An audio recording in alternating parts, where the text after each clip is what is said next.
మోషే పోయిండు, ఫరో ఎదుట నిలబడ్డాడు. మోషే సొంతంగా పోయిందా? కాదు, దేవుడు పిలుచుకున్నాడు. ఫరో ఎదుట నిలబడ్డాడు. నువ్వా నేనా? హల్లెలూయా. ఈ ప్రజలు దేవునికి కావాలి, దేవుని ప్రజలు ఉంచుకోవడానికి నీకు ఎన్ని తమ్ముళ్ళరా అంటున్నాడు. ఏమంటున్నాడు? దేవుని ప్రజలతో ఆటలాడుతున్నావు, నీకెన్ని తమ్ముళ్ళరా అని మోషే ఫరోతో అంటున్నాడు.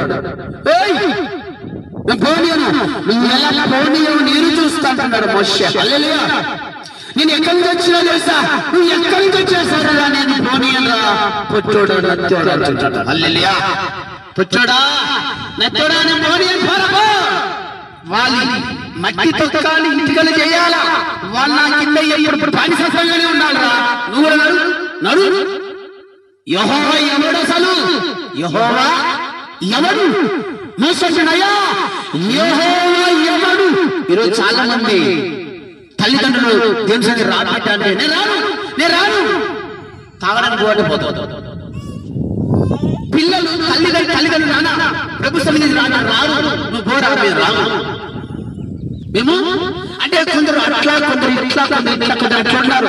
అయ్యా యెహోవా ఎవడు అంటున్నాడు, నేనేం చేయాలి? సైనికుని నేను చూసుకుంటా. హల్లెలూయా. నేను పంపించిన జోలికి వస్తాడా? ఎవడు వచ్చినాడు? ఫరో రాజు. వాడు ఎక్కడ రాజు? ఎవరికి రాజు? దేవునికా? దేవుడే రాజులకు రాజు. దేవునికి రాజు ఎవడు లేడు. హల్లెలూయా.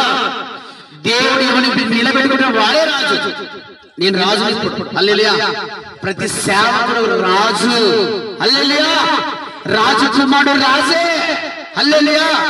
అయితే ప్రపంచం సైనికుడు నేను పంపిన జోలికి వస్తాడా? నేనేంటో చూపిస్తా. తెగుళ్ళు పెట్టిన దేవుడు. హల్లెలూయా. 10 తెగుళ్ళు పిక్కోలేకపోయాడు. ఎవరు? ఫరో. హల్లెలూయా. నీ దేవుడే గొప్ప చేసేది దేవుడు. ఆమేన్. నీ దేవుడే గొప్ప.